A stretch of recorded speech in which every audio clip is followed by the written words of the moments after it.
And now over to Sally. Thank you, Melanie. Just like its title states, Gon' Be Dat is a New Orleans music memoir of Paul Batiste. He's part of the city's legendary musical family, the Batiste brothers, and he is a music teacher in his own right. Paul's book explores his work as an educator, a musical veteran. He plays so many instruments, and we're so happy that Paul Batiste is with us right now. Good morning. Good morning and happy holidays. Merry Christmas to you and your family. Now, first of all, tell me about the title, Gon' Be Dat. Where did that come from? It's Gon' Be Dat New Orleans music. Gon' Be Dat. Gon' Be Dat, and that was from 1984. Gon' Be Dat is a prediction from 1984. As a matter of fact, that's when I wrote Gon' Be Dat New Orleans music as a song, a 45. And as a result of my getting into music over a long period of time in New Orleans, I was able to decipher Gon' Be Dat New Orleans music. And your book, it's just filled with all kinds of experiences. What a rich life you lived. And you pay special tribute to your mother and father.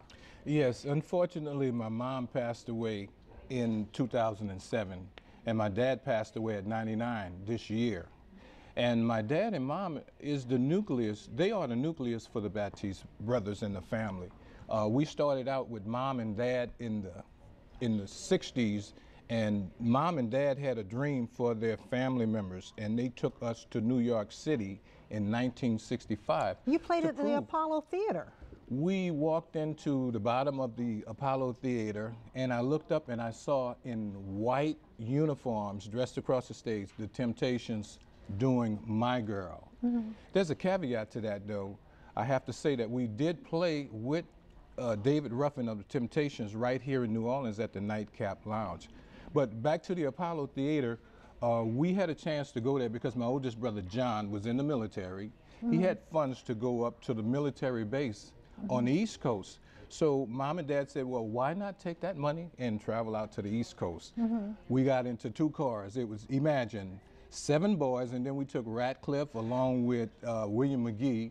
So we had 7 boys and 2 friends of the neighbors, and my mom and dad. We all were in 2 cars. By the time we got to Virginia, we broke down. Oh, no. We broke down. We had to go to 1 car from the 2 cars to get from somewhere in Roanoke or somewhere in there. When we had traveled to New York, we were on the turnpike, as they called it, and we had our too many people in a car. Yeah. Police officer stopped us. He looked down. He saw those people. He said, you can't have that many people in a car.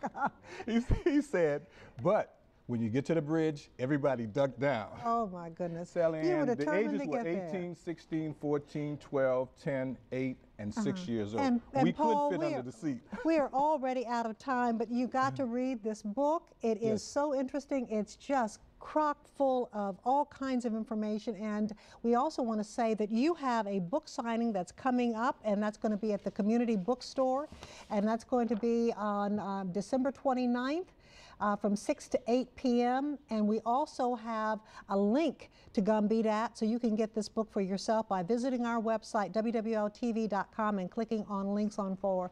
Paul, we're going to have you come back. It's my honor and my pleasure to be here with you. You are such a person of importance in this city, to me especially. Thank you so much. Paul. God bless you.